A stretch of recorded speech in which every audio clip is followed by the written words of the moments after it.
গাজার বিষয়টা পুরানো হচ্ছে ঠিক, পুরানো হলে কোনো বিষয় মানুষ ভুলে যায়। আমরা তো ভুলে বসে আছি, কিন্তু ইসরায়েল জুলুম করা ভুলেছে না? জুলুমের মাত্রা আরো বাড়াচ্ছে।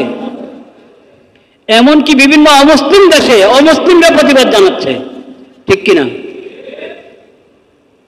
তা আমাদের দিলে একটু ঈমানি চেতনা নাই? আমাদের দিলে একটু ঈমানি চেতনা নাই? এক তো দোয়াতে স্মরণ রাখা, আর যার যতটুকু সামর্থ্য আছে ওখানে সাহায্য পাঠানোর ব্যবস্থা। আপনি যদি চারদিকে তাকান, নির্ভরযোগ্য বিভিন্ন সূত্র পাবেন। নির্ভরযোগ্য সূত্র আপনি খুঁজলে তালাশ করলে পাবেন। প্রত্যেকে নিজ দায়িত্বে যে আর যতটুকু সাধ্য আছে ওখানে সাহায্য পাঠানোর জন্য আপনার খুব গুরুত্বের সাথে বিষয়টাকে নেওয়ার চেষ্টা করেন। আল্লাহর কাছে কোনো রকম যদি বাঁচা যায়, কোনো রকম যদি বাঁচা যায়, আল্লাহ আমি আমার সাধ্যের ভিতরে চেষ্টা করেছি, নতুবা আন্তর্জাতিক পাপ, আন্তর্জাতিক জুলুম, আন্তর্জাতিক জুলুম। ইসরায়েল জুলুম করছে গাজার উপর, আপনারা জুলুম দেখে বসে আছেন, যথাযথ ব্যবস্থা নিচ্ছেন না, মুসলিমদের পাশে দাঁড়াচ্ছেন না। এই যে মুসলিমের পাশে দাঁড়াচ্ছি না আমি, এটা জুলুম কিনা? এটাও জুলুম।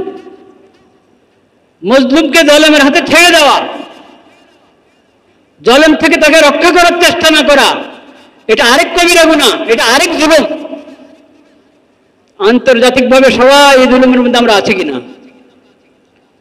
বিশেষ করে মধ্যপ্রাচ্যের যত দেশের দূতাবাস আছে এখানে,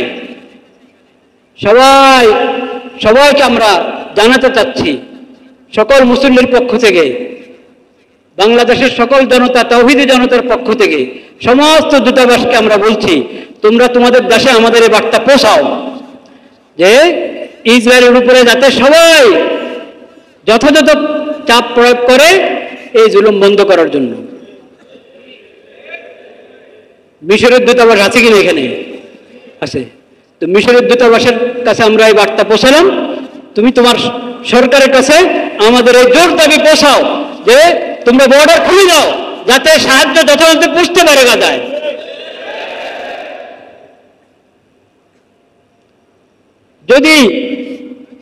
যদি গাজার দিকে তোমাদের যে বর্ডার, এটা যদি বন্ধ থাকে, আল্লাহ রাব্বুল আলামিনের রহমত তোমাদের জন্য বন্ধ হয়ে যাবে। মুসলিম দেশগুলো রাস্তা তোমাদের জন্য বন্ধ হয়ে যেতে পারে। সবাই সবকিছু অনেকদিন বরদাস্ত করে না।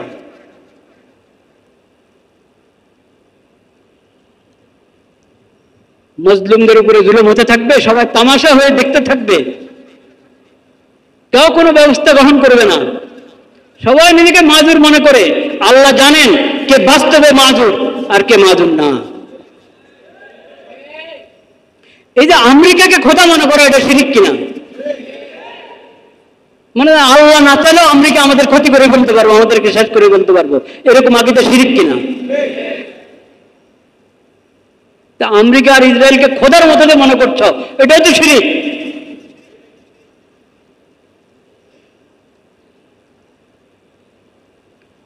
আল্লাহ রাব্বুল আলামিন হেফাজত করেন। আবার আমি স্মরণ করে দিচ্ছি, প্রত্যেকে নিজ নিজ সাধ্যের ভিতরে চেষ্টা করেন সাহায্য পৌঁছানোর জন্য, এবং সূত্র আপনি খুঁজে পাবেন, নির্ভরযোগ্য সূত্রে আপনি তালাশ করলে, চেষ্টা করলে খুঁজে পাবেন। আল্লাহ তৌফিক দান করেন। ওয়া আখিরু দাওয়ানা আলহামদুলিল্লাহি রাব্বিল আলামিন। ক্বাবলা লিমাতার রাকাত সুন্নাত তাদের বাকি আছে, পড়ে ফেলি।